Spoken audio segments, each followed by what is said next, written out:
El sentido del tacto es uno de los 5 sistemas básicos que nos permiten relacionarnos con nuestro entorno y percibir ciertas cualidades de nuestro medio. Mediante él podemos sentir características como temperatura, dureza, presión, suavidad o aspereza. El órgano sensorial más importante del sentido del tacto es la piel.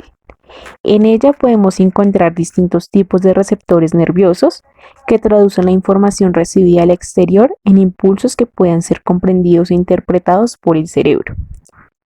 La piel es el órgano más grande de todo el cuerpo y entre sus funciones se encuentran la protección frente a agentes externos como microbios, mantener la temperatura de nuestro organismo y la percepción de estímulos táctiles y la transformación en impulsos que pueden ser interpretados por el cerebro. La piel está formada por 3 capas: epidermis, dermis e hipodermis. La epidermis es la capa más externa, está compuesta por una gran cantidad de capas de tejido epitelial plano y en ella se produce la melanina, que es la sustancia que le da color a nuestra piel. En segundo lugar, tenemos la dermis. Se trata de una capa más elástica que la primera debido a las fibras colágenas que incorporan y en ella podemos encontrar gran cantidad de vasos sanguíneos. En esta capa podemos encontrar las glándulas cutáneas, sudoríparas y sebáceas. En esta también se encuentran las terminaciones nerviosas y los receptores que nos permiten percibir sensaciones táctiles. Por último, la hipodermis. Es una capa compuesta por tejido conjuntivo. Su principal función es la de mantener la temperatura de nuestro cuerpo y servir como almacenamiento de energía, por lo que en esta zona se acumula tejido adiposo. A continuación, vamos a ver los tipos de receptores. En la capa de la piel, conocida como dermis, podemos encontrar distintos receptores que nos permiten recibir información táctil y convertirla en señales eléctricas que pueden ser interpretadas por nuestro cerebro. A continuación hablaremos de los termorreceptores. Para ello debemos definir qué son receptores. Los receptores son estructuras altamente especializadas que se encuentran en los órganos sensoriales, como lo son los ojos, los oídos, la lengua, la nariz y la piel, y se encargan de recibir los estímulos que llegan al organismo. Hay diferentes tipos de receptores sensoriales. Estos se clasifican según el tipo de estímulo que capta. Los termorreceptores captan la temperatura y se encontrarán en la piel. Los termorreceptores de la piel son responsables de la detención de la temperatura de los cuerpos y esta detención de temperatura se va a ver implicada por los corpúsculos de Krause y de Ruffini, donde el corpúsculo de Krause dará la sensación de enfriamiento, mientras que el corpúsculo de Ruffini dará la sensación de calentamiento. Estos corpúsculos están constituidos por terminaciones nerviosas y tejido conjuntivo. Los corpúsculos de Krause son variaciones anatómicas de los corpúsculos de Meissner. Estos corpúsculos están localizados en el nivel profundo de la dermis y son los encargados de registrar el frío en el cuerpo. Por otro lado, los corpúsculos de Ruffini son receptores sensoriales situados en la piel y perciben los cambios de temperatura relacionados con calor. Estos también identifican la deformación continua de la piel y los tejidos profundos. Los corpúsculos de Meissner son terminaciones nerviosas no mielinizadas encapsuladas que consisten de células planadas de sostén dispuestas como lamelas horizontales rodeadas por una cápsula de tejido conectivo. Debido a su localización superficial en la dermis, estos corpúsculos son particularmente sensibles al tacto y vibraciones, pero por las mismas razones se limitan en la detección porque solo pueden señalar que algo está tocando la piel. Son un tipo de terminaciones nerviosas en la piel que son responsables de la sensibilidad para el tacto suave. En particular, tienen la mayor sensibilidad porque son receptores rápidamente activos. Los corpúsculos de Pacini son uno de los 5 tipos de mecanorreceptores que existen. Son receptores de rápida adaptación que responden únicamente al inicio y al final de la desviación mecánica. y a las vibraciones de alta frecuencia. Los corpúsculos de Pacini se encuentran en el tejido conectivo subcutáneo y en la dermis reticular y son especialmente numerosos en la mano y el pie. Además se encuentran en el periósteo, las membranas interóseas, el mesenterio, el páncreas y los órganos sexuales. Envían información acerca del movimiento de las articulaciones. Son receptores sensoriales de la piel que responden a las vibraciones rápidas y a la presión mecánica profunda. Poseen una cápsula de tejido conectivo más desarrollada y tienen varios milímetros de longitud.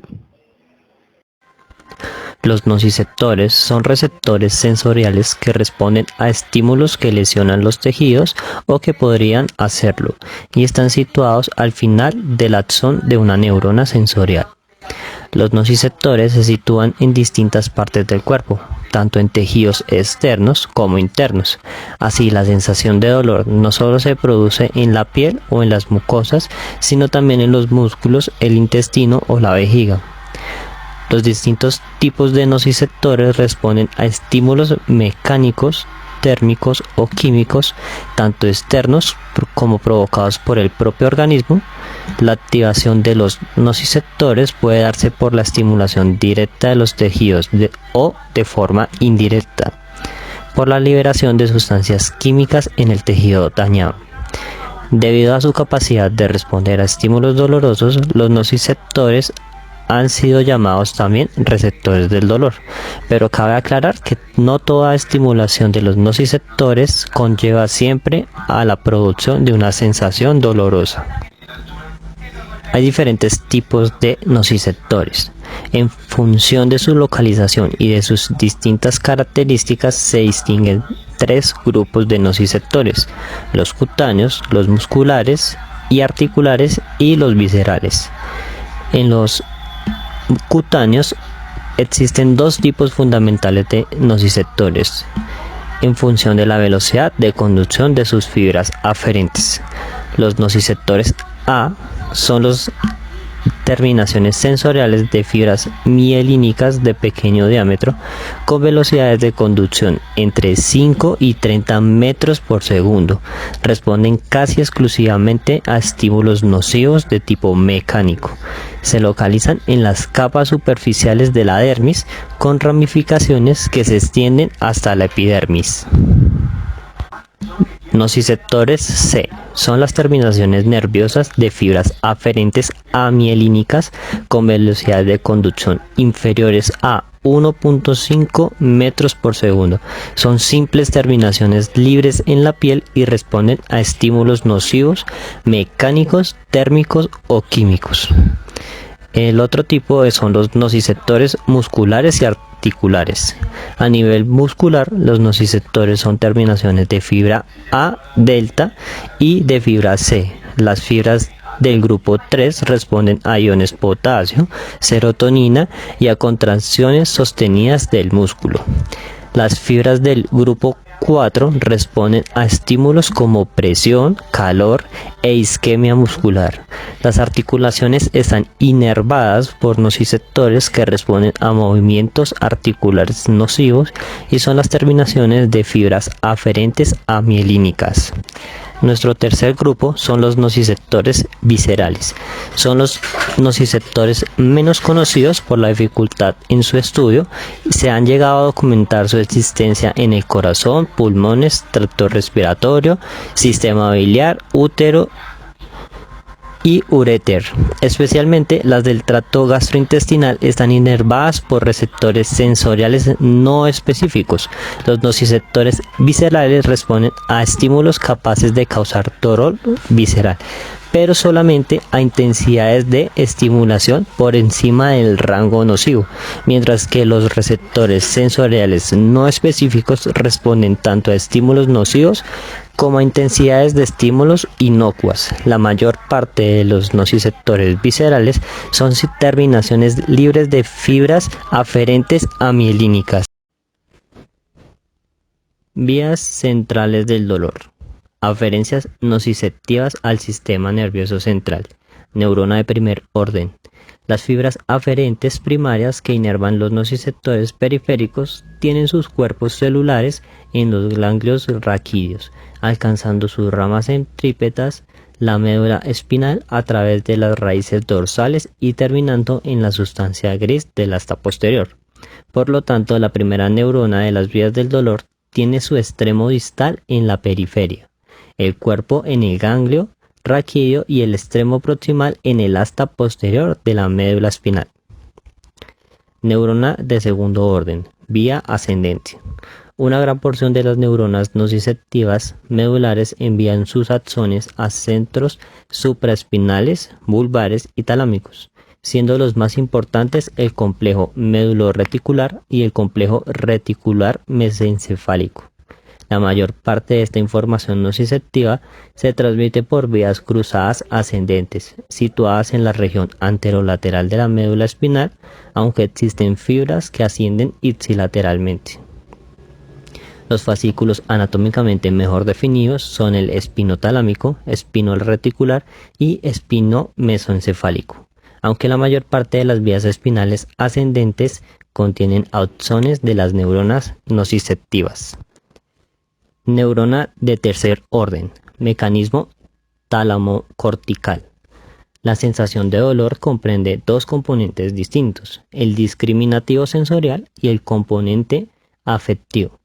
Los elementos discriminativos sensoriales están mediados por principalmente el complejo ventrobasal del tálamo y la corteza somatosensorial. Estas áreas poseen neuronas nociceptivas con características similares a las de la neurona espinal, con propiedades que permiten clasificarlas dentro de las clases 2 y 3. El componente afectivo de las sensoriales dolorosas está medido por los núcleos talámicos mediales y por las zonas de la corteza que incluyen las regiones prefrontales y especialmente la corteza supraorbital.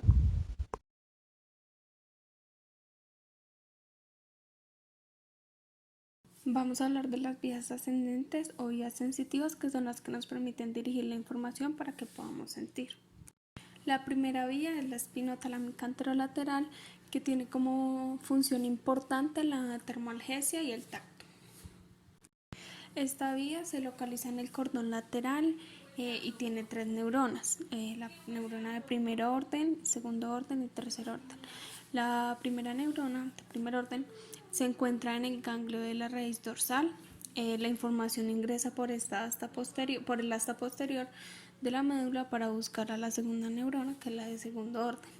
Esta neurona se decusa hacia el cordón lateral y asciende por el tronco, el bulbo, la protuberancia y el mesencéfalo, y allí se encuentra con la tercera neurona, la de tercer orden, que está en el tálamo y hacen sinapsis, y después la acción se dirige a la corteza para que el estímulo se haga consciente. Como segunda vía tenemos el lemnisco medial, que se encarga de la sensibilidad discriminativa al tacto o estereognesia, que es decir, la capacidad de percibir y reconocer la forma de un objeto en ausencia de la información visual y auditiva, mediante el uso de información táctil, o sea, que lo tocamos y podemos sentir qué objeto es, podemos identificar el objeto por medio de señales como la textura, el tamaño, temperatura, vibración, etc. Esta vía funciona de la siguiente manera. Cuando un estímulo táctil llega a la piel, este se transmite por medio de los nervios a la médula espinal, en donde encontramos los fascículos grácil y cuneiforme, que estos son los que llevan la información hasta los núcleos de los mismos, ubicados en el bulbo del tronco encefálico. Estos forman unas fibras internas que se cruzan y forman el lemnisco medial, el cual acaba en la parte caudal del núcleo del tálamo. Y en el tálamo se mandan fibras hacia la corteza para que el tacto se haga consciente. Por último tenemos la vía espinocerebelosa, que es la encargada de procesar movimientos finos, y la sinestesia. La sinestesia es cuando nosotros cerramos los ojos y podemos identificar en qué posición estamos. Entonces, digamos, yo cierro los ojos, estoy sentada, yo sé que estoy sentada. La vía espinocerebelosa se caracteriza porque tiene solamente dos neuronas, la neurona anterior que se ubica en el ganglio de la raíz motora y la neurona posterior que se ubica en el asta posterior. La neurona anterior se va a decusar y la neurona posterior va a subir por el bulbo, de allí va a entrar al pedúnculo cerebeloso inferior para llegar al cerebelo. Y la neurona anterior que se decusó va a subir por el tronco, por el bulbo, por la protuberancia y por el mesencéfalo, y allí va a ocurrir su segunda decusación para entrar por el pedúnculo cerebeloso superior y llegar al cerebelo. ¿Para qué llegar al cerebelo? Porque en el cerebelo se realizan todos los procesos de control de la postura y del tono muscular.